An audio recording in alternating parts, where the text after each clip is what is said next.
Here we are, the Gasser podcast, Ep.4, and we've got no other than Si Paton. You need no introduction, but we'll give you one anyway. Ex-commentator, 4-cross champion, most commonly known now for director of Malvern's. Here we are. There we go. He's prepped already. Yeah, man. 10 out of 10 to Billy. Yeah. Well, no, cheers for coming down, mate. It's good to actually make this happen, isn't it? Well, you know what? I never knew. So I was in Ledbury today getting my tyres changed on my van. It's 13 minutes from Ledbury, so it's probably 22 minutes from Malvern's East North Deer Park. Yeah. Crazy, isn't it? Yeah. Yeah. That was never actually planned. The first year we went to Malvern's was, I literally, we were in here moving in, and I just thought I'll Google see if it's like 2 hours away. It's 15 minutes down the road.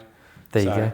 So he can come and do some dig days now. There's no excuse. Yeah. When the weather gets a bit better. I'm a fair weather digger, I think. You need to dig when it's winter. That's the best time. But anyway. Are you going there? Are you going there after this? Yeah, not today. No, I've been there this morning. I was there early. Oh, you were there. Oh, that's why you're there. I've got containers and stuff. But yeah, no, I do a lot of digging in the winter. Yeah. Because Billy, that's the best time, doesn't it? Well, mate, let's start with how we met then. Was it at the Malverns? That's when I first met you. It was the first year we came to Malverns, because we were going to come the year before, and then we ended up not coming, didn't we? We used to do Boardmasters, which was a mistake. But we used to do Boardmasters, and then it just ended up being too much. But why was Boardmasters a mistake? It's too big. It was too big.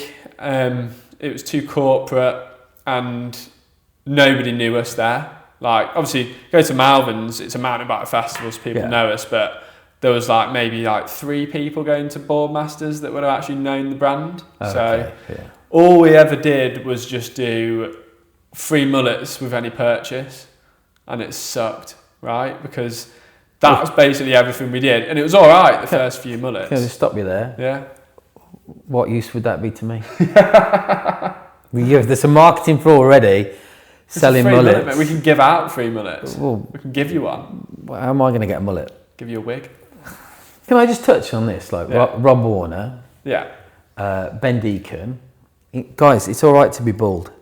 You don't have to go to Turkey and get a hair transplant. Do you know what I mean? Why, is that what they've done? Yeah. Oh, right. You not know that? No.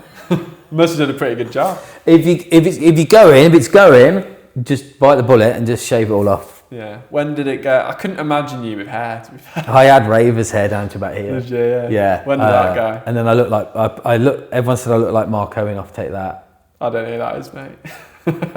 You know who Take That are? Yeah, I know who they are. More or less. Mark Owen was the little dude. Right, okay. I look like Mark. Well, I was little and I had the same haircut. Yeah. Could we put a photo in now? Put a photo up of Mark Owen and you'll see. Yeah. But there you go. I think it went up when I was about 31. I remember gelling it forward a little bit for about a week and went, what am I doing? And someone at work where I worked had some clippers and he had a skinhead and he just went, I went, just do it. So then get your hair cut, go down the gym, get a bit of a suntan and you're fine.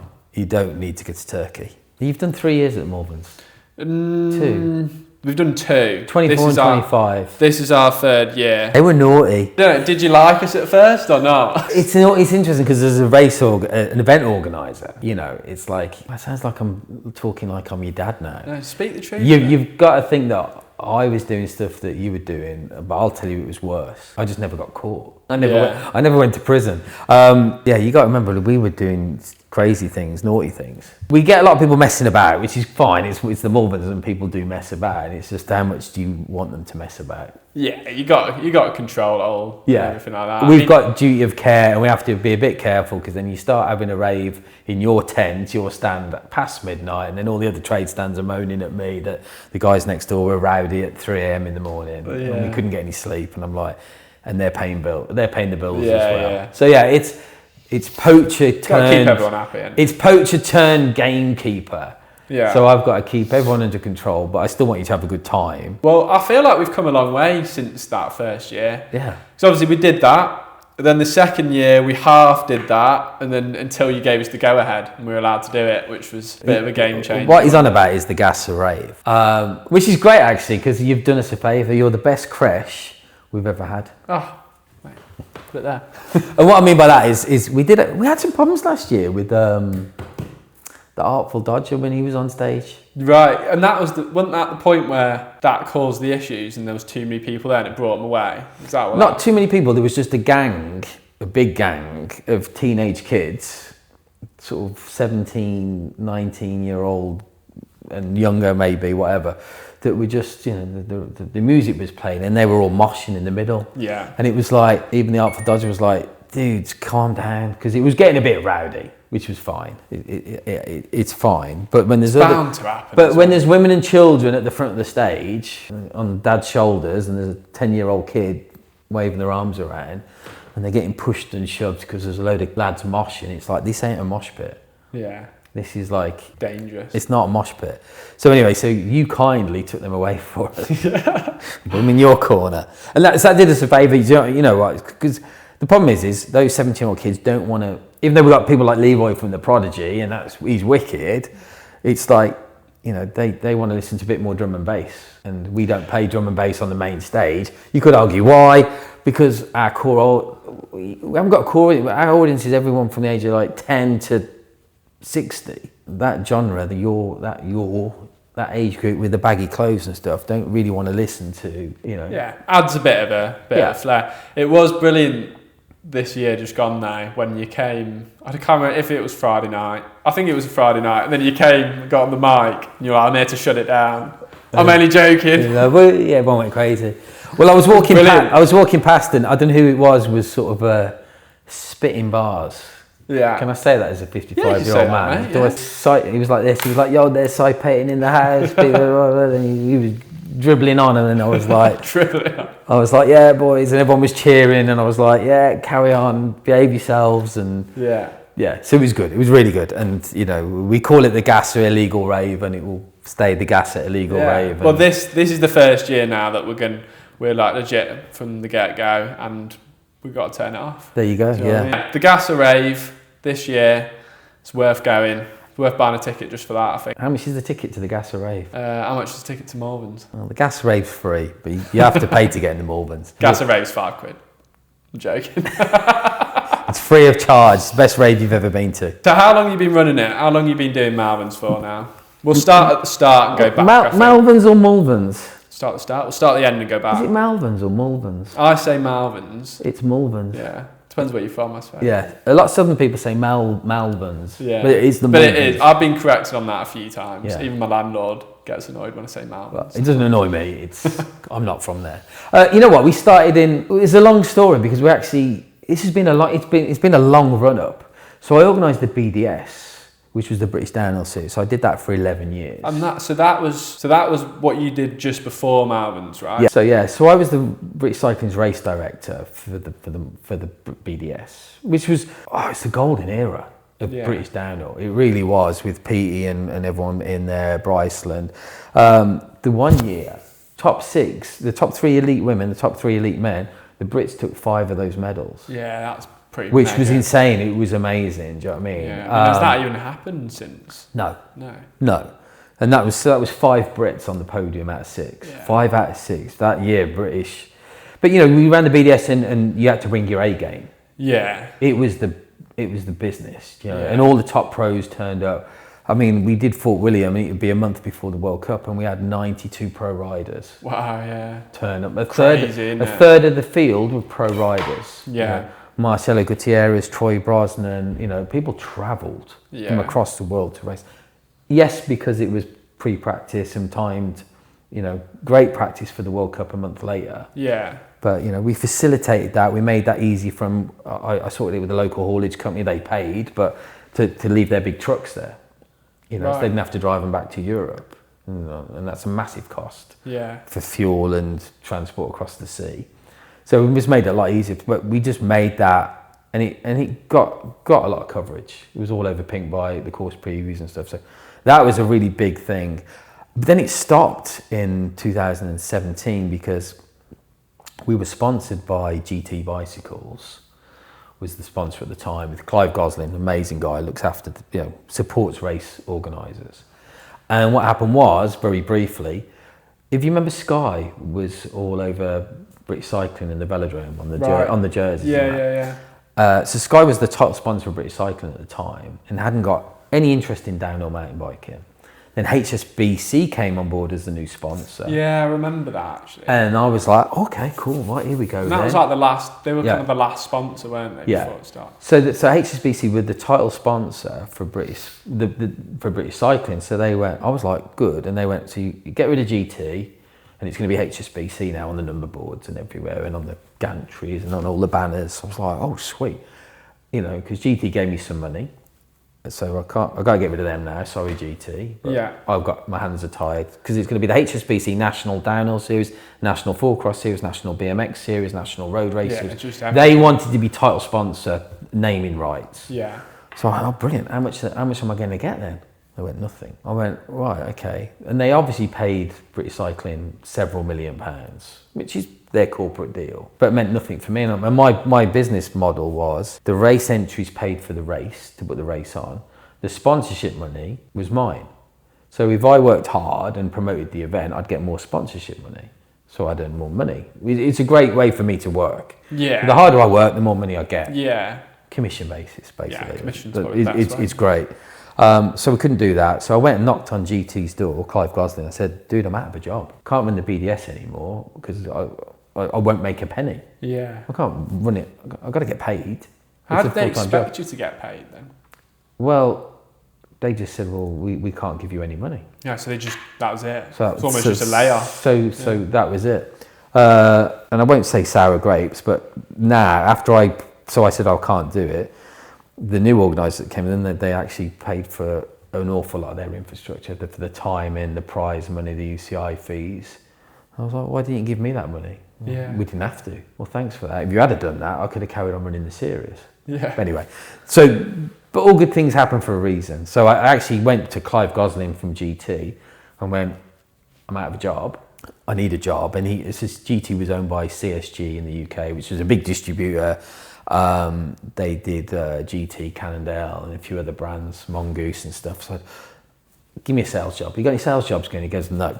I was like, oh. He said, why don't you just bring back the Malverns? Because we used to go. I used to see him there back in the day. So the original Malverns ran in 89 to 99. Is that right? Different organisers, yeah. 99. Oh, so what was the date that you started? 2018. So it hadn't run for 19 years. Wow, I didn't know that. I thought it was just running and then you took it over. No, so for 19 years it hadn't happened. That's crazy, man. Yeah. That's crazy. So... And was it always in the same place? Yeah. Yeah. So I started it off again. And Clive went, well, we'll just... That GT sponsorship money for the BDS, those 5-6 races, I'll just give you that for the Malverns. So it was the GT Malvern Classic. And that's how the Malvern started. Yeah. So we had a good year in 2018. But you know what? I say a good year. It was an interesting one because I was like, I didn't really know what I was doing. You had a lot of experience from BDS, right? But then just putting on a festival, I was bricking it. Yeah. So I'd only sold 300 tickets up until a month before. Right. So I was going to lose everything. Yeah. And then even on the Sunday night, we'd only sold 900 tickets. And I was like, oh man, I'm going to I got like 100 trade stands.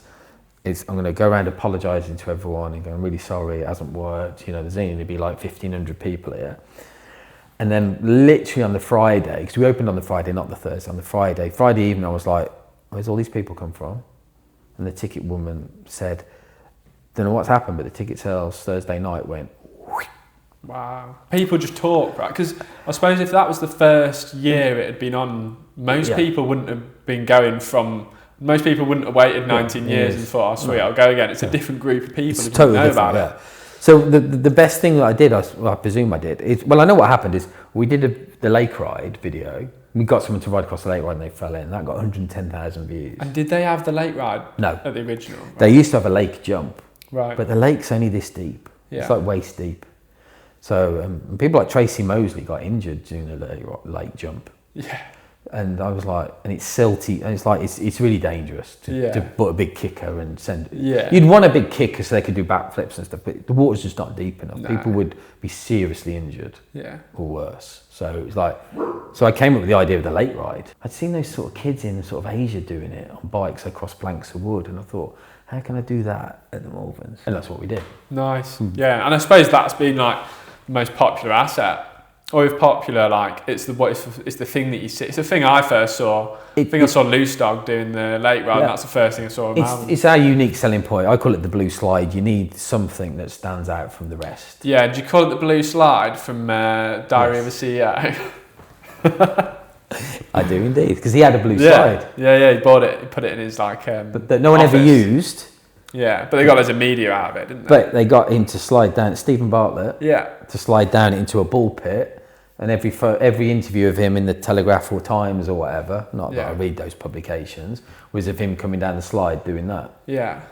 Yeah. That's why we do the rave. You've got to do something unique. Yeah. Marketing 101. So that's it. We booked the Mums on 2018 and 3,500 people turned up and was like, great, we got something here. And everyone was like, we're in. So 2019 we flooded. Flooded everywhere. You couldn't get into the venue outside. The roads were all closed. I was like, yeah, we're cancelling. So that was horrendous. So we cancelled. So that was the second year you did it? Yeah, so we refunded everyone, sold my house, said you're all getting your money back. You sold your house? Yeah, everything.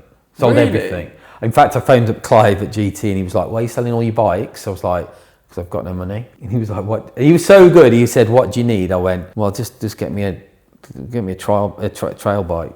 And he was like, and he sold me a trail bike and an e-bike. And I had a downhill bike off him as well. Courtesy of GT, thanks.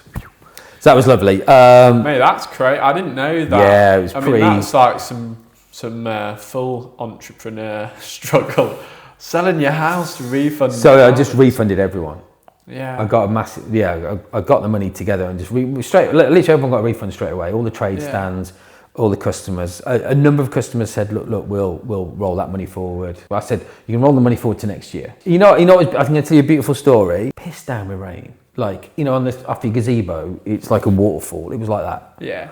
And I was like, so Friday morning I did a video and said, look, it's cancelled. That's it. No, don't come. It's and I had someone phoning, like 2 people phoning all the trade stands. Just, you got 30 seconds. Tell them it's off, cancelled. Put the phone down on them. I was swearing at my brother, going, get off the effing phone. Just tell him it's done. It's closed. It's not happening. You've got another. They had 50 each to phone. You got to phone them now in this hour. It was like 9 o'clock in the morning. Just quickly, what was the most stressful? Was it the first year, thinking people aren't going to turn up at all? Yeah, the second year. Cancelling and going, I'm just going to refund everyone and I'm just don't know how I'm going to survive.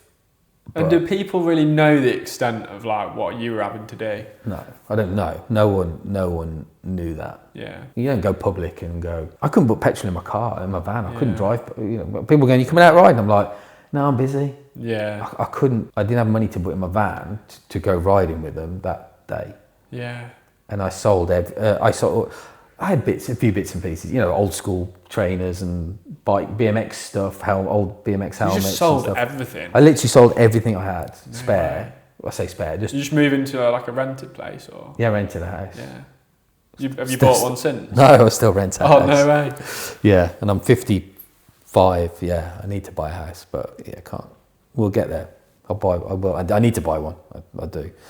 But anyway, so that was. But the best thing with that is I said, I did a video and then I did another video going, can anyone come and help pack away? And 45 people turned up in the port. Wow. And pissing down rain. And 45 people turned up from around, like, I guess within an hour or 2 hours.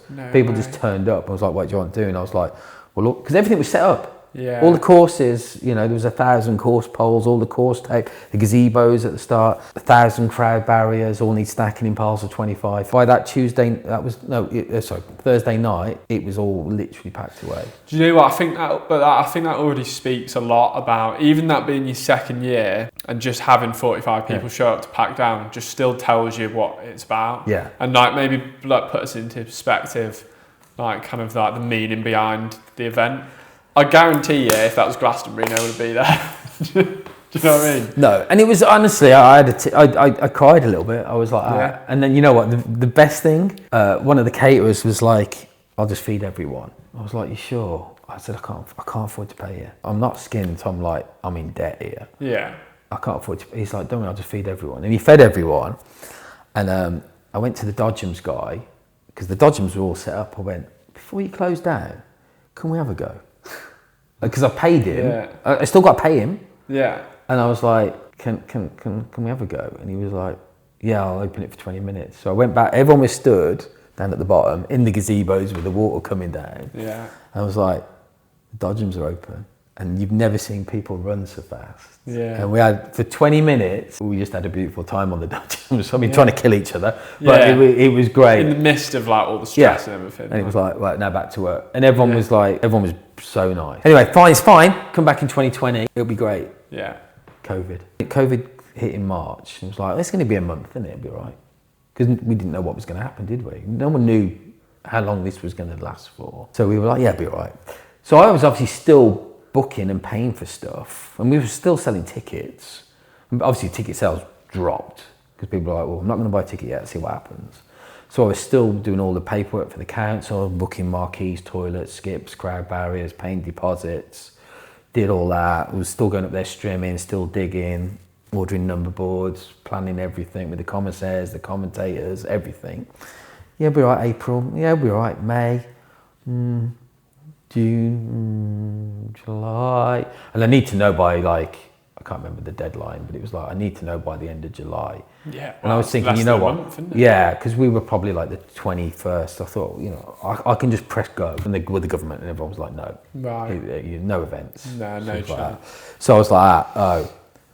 So then I was in trouble then. Financially, I had no money, so it was the first time. And I mean, you were trying to bounce back from last year as well, weren't you? So I actually, the first time in my life, I've been on the dole. Went to the dole office. I had to turn up at the dole office, and I was so embarrassed. I was like that. But because I was still working on the festival, I couldn't have a proper job because I was still working on the festival. Did you want to give up? No, never ever thought about giving up. And it was like, I'm not giving up. It's like, I've got this far, I'd be stupid to give it up. So 2021, what was that like? Oh, it was euphoric because people turned up and were like... That the first year, it just seemed to go right. Oh, they turned up on Thursday. Everyone turned up on Thursday. We filled the fields on Thursday. I bet they were ready for it as much as everyone was ready. Yeah, because, I can't remember, I don't even think Glastonbury went ahead that year. I remember you said to me that was it Descent World editor? And that was like before Pink Bike, right? That was like the first kind of news thing. What happened with that? So Descent World was you know what? So the MBUK and everyone, Dirt Magazine, bless them, they all had a website, but it wasn't a website. It was a landing page. And the landing page was just a page. You couldn't click on anything. It was like that. Next edition is out on the 1st of March. So the internet was, you'd load a page and it would like take a while for the page to load. And Johnny Beckett said, I'm going to organise a website. And I was like, all right, do you want to help me do it? I was like, yeah, I'll do it. And so I used to go to the races, like the Dragon Annals and the Pierces and that and wherever. And I would write a race report. No photos. So that's what it was, right? So, yeah. So Descent World was the first website in the UK, first mountain bike website where you could actually click on something and look at race results. And look at a race result or a product review. Then the one year I went to Vegas Interbike, and then they'd do a release of New World Disorder. I met the guys from Pink Bike. So Pink Bike was quite established. Was probably the biggest website, and is still now. It was the biggest website for mountain biking. Based out of Canada, two brothers, Carl and Radek. So I used to go so they were like, I don't even know how this happened, but I went and stayed in their room. Yeah, with Mike Levy, who was one of the original Pink Bike guys as well, and another young lad called Jordan. It was just wild. It was the 90s and stuff happened. I can't even tell you what happened in that room. I didn't do anything. But, what 3 men in one room? No, those young lads, maybe those young lads. So stuff happened. It was nice. There was no magic phones, GoPros, and so people did silly things. And the Pink guys were like, well, why don't you come and work for us? I was like, yeah, right. Except so I became a UK editor for Pink Bike and really pushed Pink Bike into the UK. Yeah, man. How long for? I can't remember. I probably did it for a dozen years or something like that. Remote from the UK? From the UK. And I did look not longer, and I'd probably done about 350 articles for Pink Bike. So it was a good way to get into the industry without being a pro rider. Yeah, okay. And I still had a proper job. Yeah. I was full-time sales rep. Right. For an IT company. Right. So at the weekend, I thought, you know what? I was always a hustler, and I thought, how can I not pay for my race entry and still race, and save 60 quid? I was like, I'll do the commentating. Yeah. And race as well. So you raced and commentated. Yeah. So who commentated your race? Even nobody did it because it's really hard to find a commentator because you put a microphone in someone's hand, they think it's an hand grenade that you've took the pin out of. Yeah. They go, no, I can't do that. They go, oh, it's my son's birthday. Can you wish him happy birthday? Go on, you do it. No, I can't touch that. Honestly, you put a microphone in someone's hand and they're like, it's as if it's a hand grenade about to go off. They're like that. They freak, people proper freak out. But again, I think that's something we should talk about because to be a commentator, I mean, most of us have learned to talk from a very early age. It's not hard. But it's a different thing commentating, isn't it? It is a different thing. You need a bit and you get shit. People on Pink Bike used to go. I used to do crankworks, like the on the screen, and people are like, sorry, but I don't like Si Paton. I don't like him. I don't like that English idiot bloke, and like the comments would be horrific. Like, did that ever bother you, getting comments like that? No, I was just like, well, you're probably saying that because you're sat at home and I'm in Canada at Crankworks in Whistler. Yeah. Living the dream. I wonder what it is about Pink Bike that people, because I mean, like, it's not really the same on Instagram and Facebook and even YouTube, but like for some, like I've done like bike checks and like videos. One I did with Tommy C like 5 years ago. I was wearing some really tight skinny jeans then because I'd just come from BMX. Yeah. So it was like skinny jeans where like you could still see the side of the pad, and it was just Americans, just a thread of like 100 Americans just ripping into my jeans. You can't, it's very hard to win an argument with a clever person. It's impossible to win an argument with an idiot. Yeah. What did you think to the viral video from Rob Warner and Danny Hart? Do you know what? Absolutely, it's brilliant. Him and Nigel Page, it's just the passion and whatever. I was there at Champery. Were you there on that? I was there, and Rob Warner kept walking past me with a tray of beers. Rob Warner was really drunk. Yeah. It was great. So it was fantastic. When he was commentating, was he? Yeah. Yeah. He'll tell you he was drunk. I'm sure he said that before. It's interesting because I then also was working at Eurosport, so I was commentating on the World Cups at Eurosport. Nice. Which Rob Warner knew what was going on because it was quite funny because I was sat in a booth in London in a tiny room going, so sometimes I did it live and sometimes it was like 2 or 3 hours after the event. So I would watch Rob Warner on Freecaster, so this was before Red Bull. So it used to be on a thing called Freecaster, and Rob Warner he was a lot more loose with his words and could say things like, Samuel's hanging out like a fat bird in a bikini. It was one of his famous lines. So he could get away with murder doing that. So I used to watch him live, watch the race, and then I could then commentate on it when it went out on Eurosport 2-3 hours later. Right. Which was dead funny because I could predict that someone was going to crash. Right, yeah. I remember going, oh, Craig Minari hasn't crashed in like 7 years, blah, blah, blah. I know he's having some problems on this corner. Oh, he's crashed. He's gone down. Easy job then, isn't it? That's right. And Rob Warner, I remember Rob Warner, I can't remember if he phoned me up and he was like, it sounds like you know what you're talking about because you've watched me. Yeah. You've watched me commentate. You've watched the race 3 hours earlier. I'll tell you now, the glory days of downhill mountain biking when those big trucks used to turn up, when like it was the Volvo Cannondale team, Mercedes was sponsoring Marin, Ford was sponsoring Kona, and people would turn up in big trucks. Yeah. And people were getting paid $1 million a year 20 odd years ago. Yeah, that's crazy. The money back then was bigger than what it is now.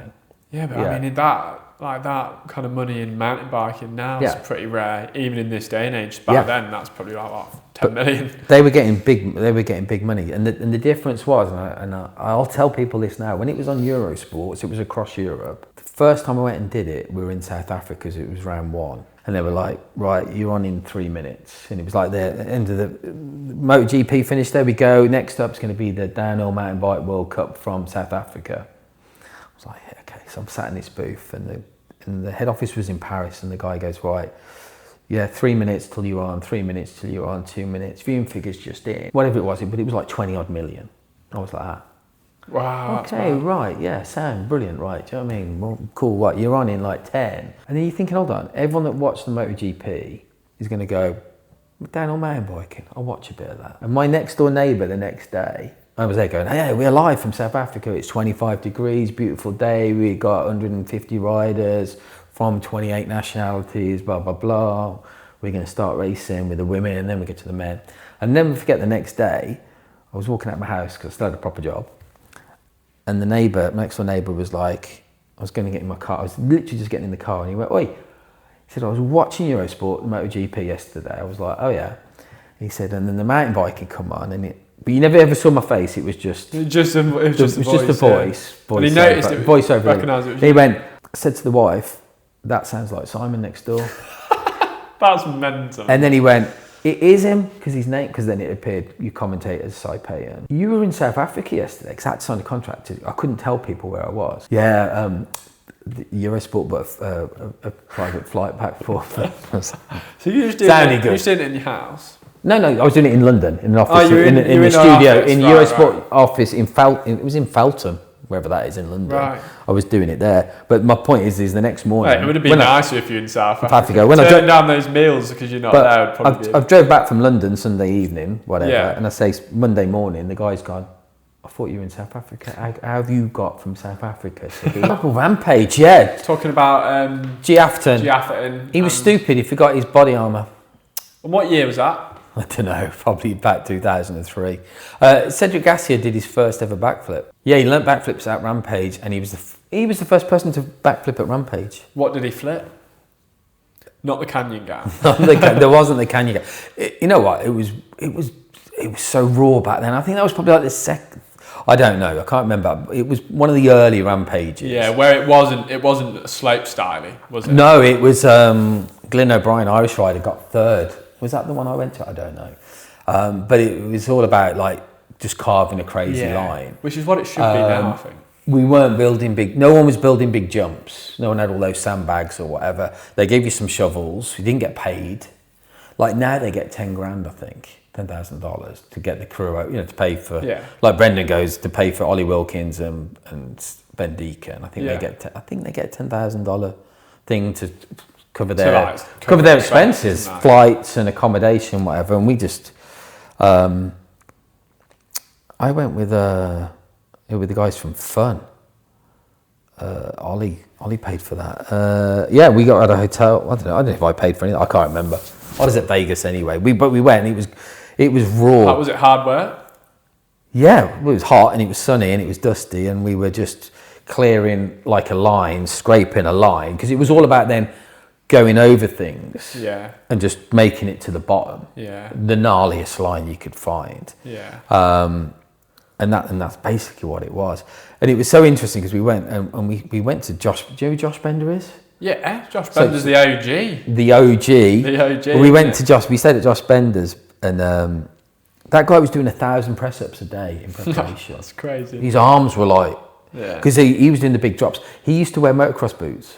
To do the drops? To do the drops. So you'd have had to on one of those bikes, though. He had a crazy bike with probably 2 avalanche shocks that were probably about as big as that, like motocross shocks almost. And he probably had the Super Monster T big forks. He had those crazy crashes as well, didn't he? I don't think he didn't land much. Yeah. But we were there, and because he lives there in Utah. Does he still live there now? I think so. I don't know. Zion National Park, and we stood at the top of this drop, and he was like, well, "Where are you going?" And he was like, "I'm going off that." And we were like that. I mean, it was probably I can't remember. It was probably a 50, 60 foot drop, and it was like that. And he had a stone. He went, "I'm going to land down there." I was like, even then I was like that, the landing was like that. And it was like, I want to be landing on a quarter pipe. Yeah. Do you know what I mean? I want to be landing, fully in the transition. Not like bang. Because if you look at him, I'm not being rude to him, but a lot of the jumps, they landed and just went. There's some crazy completions out there. But it was a while, it was, so you had to walk up to the top yourself. I don't know, obviously there's no helicopter, I think they have to do that. But they used to have all the naughty boys from the local naughty boys school. Right.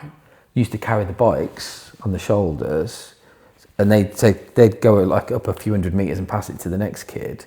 So I had all these like 16-year-old kids that were at the local naughty school. Yeah, but what naughty school was that? Because I mean, in Utah especially, you always get you got those. There's a Netflix documentaries about all those crazy camps that kids would get sent to, and they'd just get like fully abused and everything. There was, I don't know if they got brought from there. Was not the Mormons, the polygamists or something. It's something more.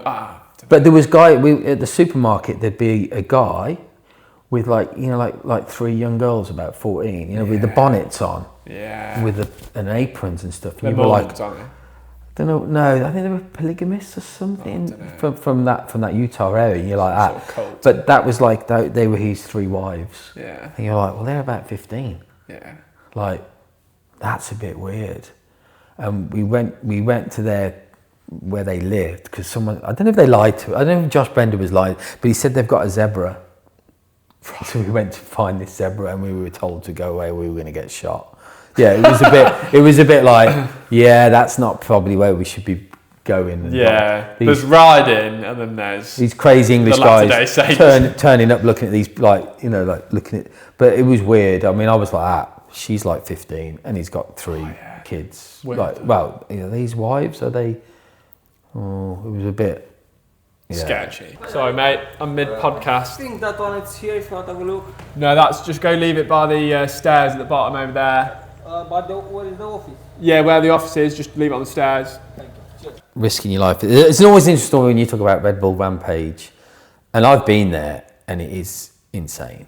I've been there a couple of times, and you do look at those drops. I mean, that was back then, and you were like, you're in the middle of nowhere. I've been there once. Have you? We watched it, yeah, but it's crazy. I mean, we watched it like from the bottom, so you couldn't get like. You weren't allowed to see. We kind of did, but like it was so hard to like get up everywhere. We watched it from the bottom. We just watched the TV. Well, it's hard because you actually go to Rampage, and it's like. There's all these different lines and all these canyons, so you don't know what's what. You could be stood up here, but think your was going over there. You can't even see him. You can just see the helicopter. Yeah. And you go, oh, missed that then. Bender does that big drop. I'm like on a little ledge about 40 feet up, and I'm like, I shouldn't have been on that ledge. I could have fallen to my death, but I was whatever age and stupid. And it was like, but you could do what you want back then. And I mean, if we're on the topic of that, now how hard Red Bull is, obviously in like Adolf Silva, and I think that his crash is probably like the first one that's kind of like had an impact properly. Do you know what I mean? And like the video, it was wild, and it's bound to happen at some point. Everyone doing stuff like that, but you wonder what would close an event like that down. There was a guy though 10 years ago. He said he was paralysed, but he's up and walking now. So it did happen before. Yeah. At Rampage. But there's all these questions: do the riders, should they be insured? Who should insure them? Should Red Bull cover their costs, their medical bills, and whatever? It's like there's some serious questions to be asked there, because they're asked to perform on that stage, like that venue, and they are risking their lives. You look at some of that stuff and people go, oh, I'd ride down that. I've been there, you've been there. I've stood on top of some of those ledges and I go, holy, not a chance. Like I'll ride a bike, I'll do some jumps and drops, but it's like, it was insane back then when I went 15 years ago. It was incredible, let alone what they're doing now is even bigger. I had a bike shop as well. And that failed. Yeah, you did. And that failed. Descent gear, more money for beer.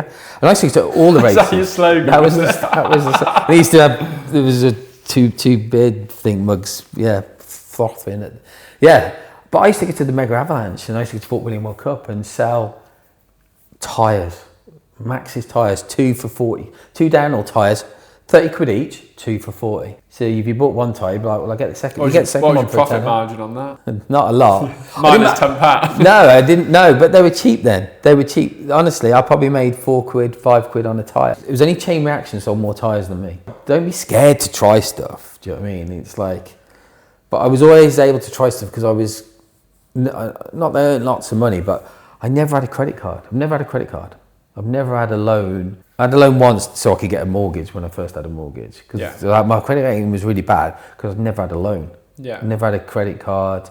Never had anything on hire purchase. If I didn't have anything. When I bought my first house, I walked in, it was empty. I was like, I had a mattress on the floor. Yeah. Like, next month I'm going to buy a bed.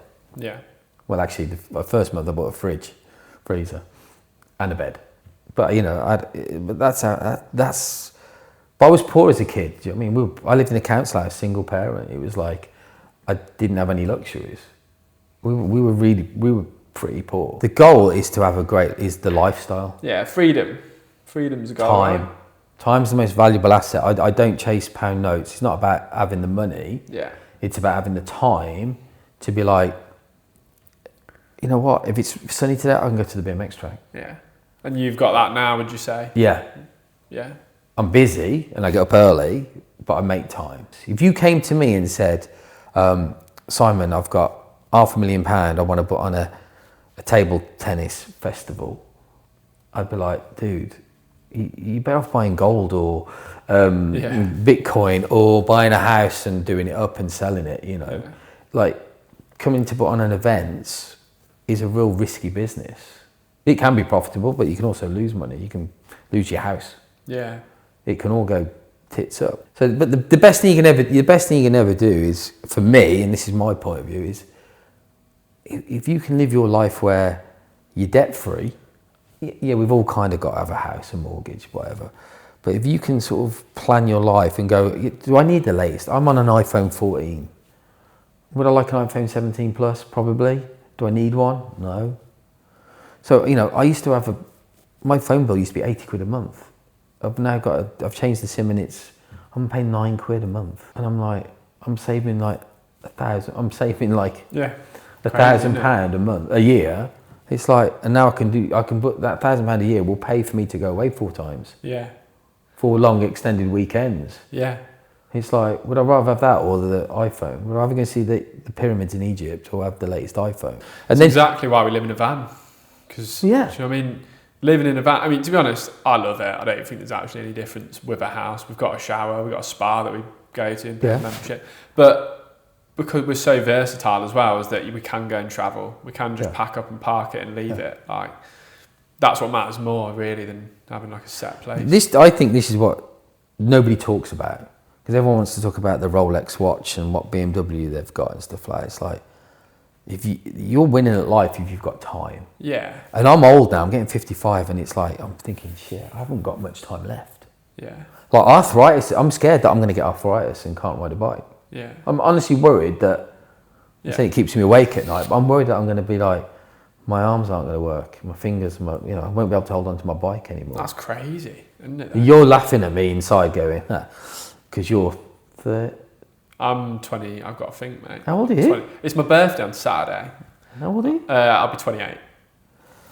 So I'm like twice your age. Yeah. Ish. Yeah. Well, It goes fast, right? It goes faster. It goes faster. Yeah. And I know now people my age, and we're looking going, shit, I got to do this now because I can't do it in 10 years' time. Yeah. Steve Caballero, skateboarder, do you know Steve Caballero? No, I recognise the name. Didn't know. Tony Hawk, Steve Caballero, Right. if you played PlayStation, Tony Hawk thing. He's 60, 61 now. Now he talks about, he's gone from really interesting, he's gone from being like a world-class skateboarder, one of the top 10 skateboarders in the world back in the 80s and early 90s. He talks about like now, he used to be able to air out the half pipe 10 feet, you know, and each year it's come down. Yeah. He's not progressing at that sport anymore because he's too old. Yeah. And I'm at the point now where, I'm definitely slower on the downhill, but like at the BMX track and stuff, and on some of the jumps. And you still ride BMX a lot? I'll ride every day if I can BMX track. Yeah. If I can. Yeah. Everyone should ride a BMX because it just makes you such a better rider. But it's like, I'm progressing at that now. I'm jumping bigger, better things and riding better now than I've ever done. Yeah. Because I've got time. Yeah. And the body can cope with it. But there'll be some point where the body can't. And I'll be like, I'm not doing that jump anymore. I physically can't do it. And that's a worry as an older rider where you think, when do I stop doing that? Then I try to think about, I'm only one big crash away from it. We'll stop it. When I was 18, just all I would do is ride. That's all that mattered. If I broke myself, I just couldn't ride. But now I'm like, oh no, I've got to go work. I've got to go do that. I've got to go do that. It's just like, you start thinking now, like, is it worth it when I've also got to go do that next week? So I don't want to wreck myself. I was a skateboarder as a kid, like from 16 to about 19, 20. You know, and I would backside 180 ollie down 10 steps and fall off 10 times. I don't ever remember it hurting. You know, you ask me to jump off the wall this high now, it hurts the knees. I have to airlift it out. Yeah. So I saw the recent post of not getting let into a trade show, being an event organiser, right? So what happened there? That was quite controversial actually. And the problem is if you stay quiet, I've never been good at staying quiet. If you speak out, you get yourself in trouble and people don't like you. and that's so basically I applied like I've been to this trade show for probably 15 years. Really good trade show, and a lot of brands there, distributors there. And I've always gone, and I say I've played the game. I'm always, generally, I would email the guy on the desk that sorted your entry out. I'd be like, when I used to leave, thanks so much, been brilliant, really appreciate that. I'd email him and go, thanks, it was a great show, really appreciate that, thank you for the ticket. And I'd do a load of social media there as well. I'd be like, hold on, well Hope's here, and they come to the BDS, or they're coming to the Malverns, and so I'd always do that. Yeah, it just kind of works in like a circle. You know, just keep it all, the wheels of industry turning. And last year I got no event organisers. I was like, all right, no worries. So I applied again this year, and I applied online, and I also sent the organiser person an email, said, look, I don't want to, not trying to get in the back door. I'm just saying I've just applied online. If you want to, allow me in. And he was like, no, you're not allowed there. I was like, no event organisers. They wanted just the trade to be there to sell. Yeah. To the bike shops. That was the like goal of them not letting you in there. Yeah, and I said, look, and I put in the post, I get it, it's your party and I respect your rules.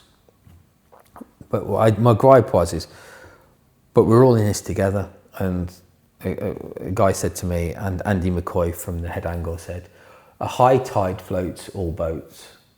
If everyone's doing well, everyone around you's doing well, And we're part of this sort of ecosystem as an event organizer, race organizer. It's like people at the races buy stuff, they break stuff. I need a new derailleur, I broke it at the race. Or I'm going to the race, the derailleur's a bit wobbly, I need a new one, I need some fresh tyres. I'm not going to get them for 40 quid a pair off descent gear, like the olden days. And then people go to the race and go, I like his bike, I like his helmet, what's that he got on there, what's he got on his bike, I like that. It drives business into the local bike shops, of which then the bike shops buy stuff off the distributor, off the brands. It's like we're all together. And without the race organizer, an event organizer, it's all right you sponsoring a rider, but you want that rider to go to that event. Yeah. And people go, oh, but we sponsored the rider. Well, that's great, but the event organizer needs some help as well. And people go, oh, but the event organizers earn loads of money. Well, if that was the case, why have we lost Fort William World Cup? Why have we lost the PMBA Enduro? Why have we lost the Welsh Enduro? We lost another Enduro series as well.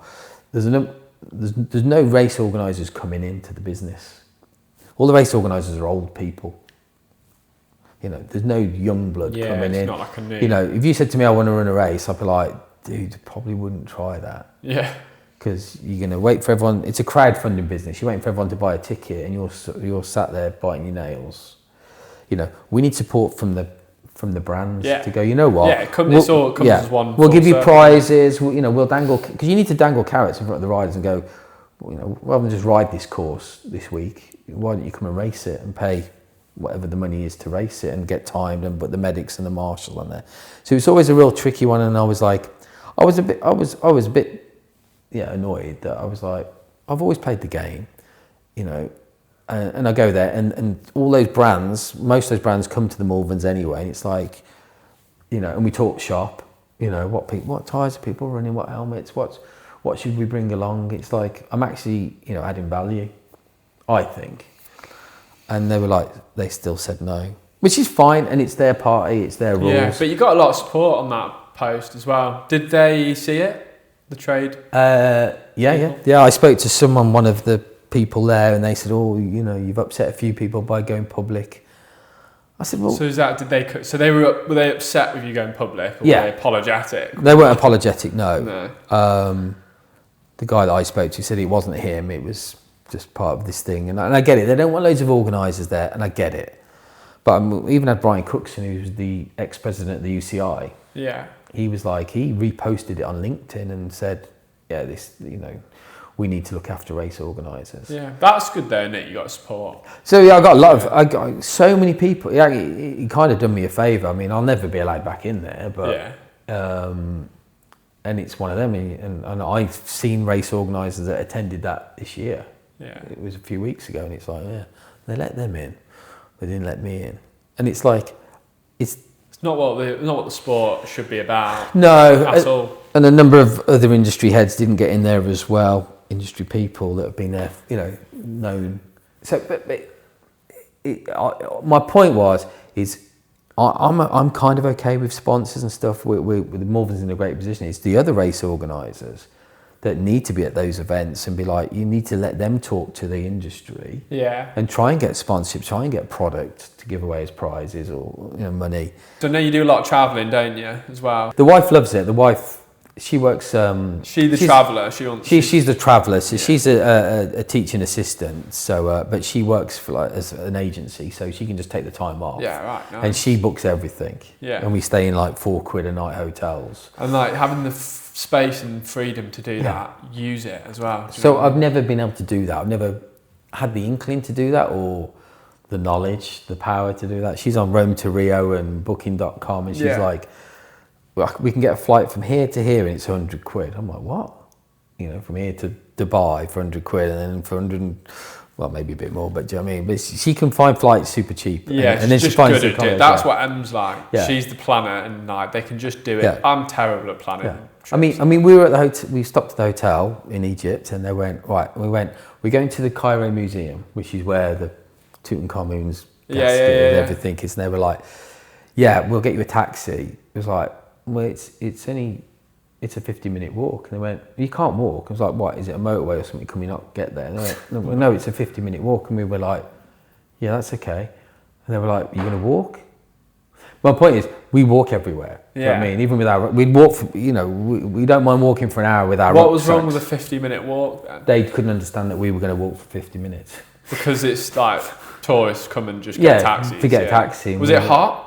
It was 22 degrees. Was it just a nice? Yeah, it was quite a nice day. Yeah. It was a nice walk. Was it a nice walk? Not really, because it was like through the streets and whatever. It wasn't like a beautiful scene. But it was like a different country. But it was, and you're looking at, and this is when you see stuff. You see we say this is when you walk down the side streets and get lost and you see the real parts of Egypt or India or wherever. Because we went to Sri Lanka 2 years ago for like a month and a half because it was so cheap. But we went out tuk-tuk and like we drove tuk-tuk everywhere. Like, I'm sat in the back. Yeah. But it's mental, like driving on roads like that. But like it's chaotic, but it just everyone's used to it. It works. But that's the experience, isn't it? And people go, oh, it must have cost you a lot of money. It's like that's probably what you paid to go to Ibiza for a week. Yeah, or a night out at the pub. Do you know what I mean? But we don't do a night out at the pub. We don't go. Last time I took my missus for a meal was in September,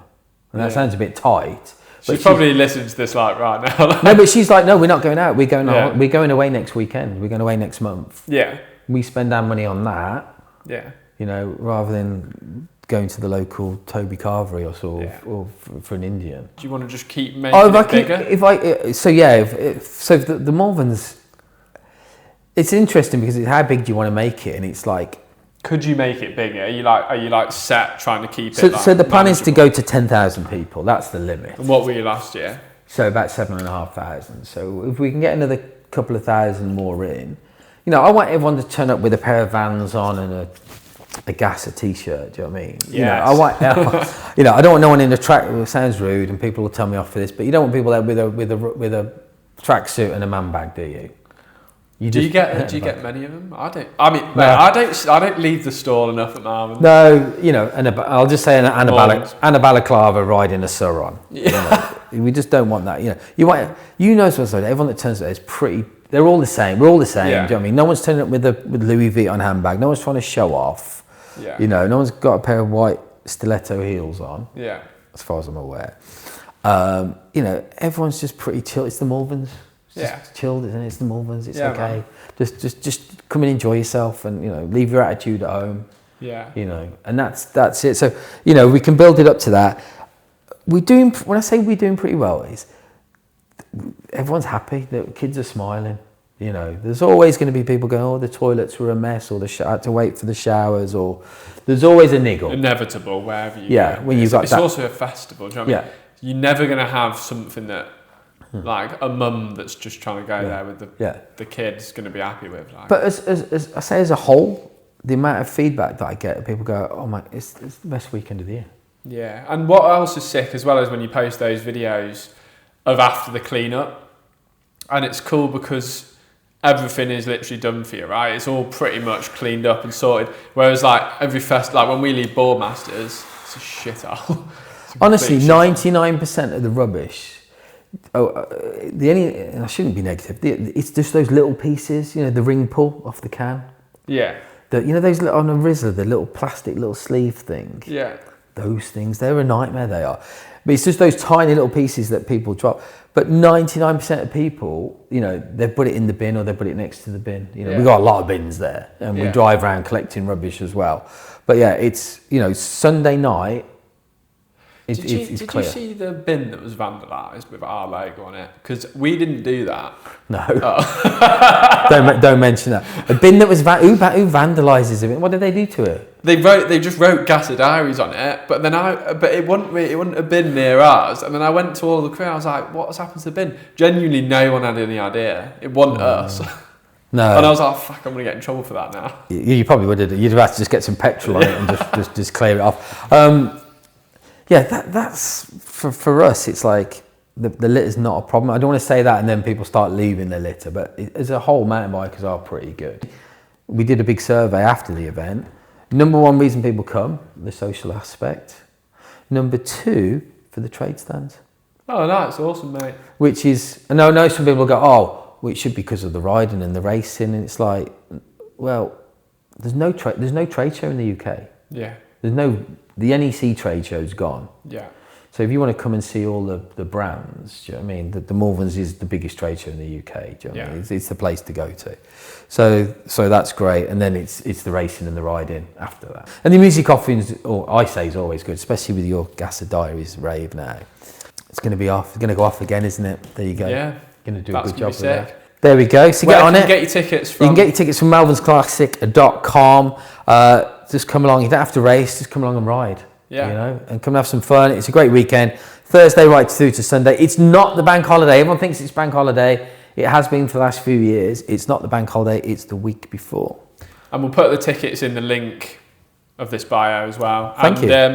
And yeah, we've talked briefly about having a Gasser collab with some merch. So that's something else. We'll have to some threads. Release more about that when we've sorted it out. But yeah, more exciting stuff, isn't it? Thanks, Billy. It's been a pleasure. Are we doing that, are we? Cheers for coming, Brad. Thanks very much.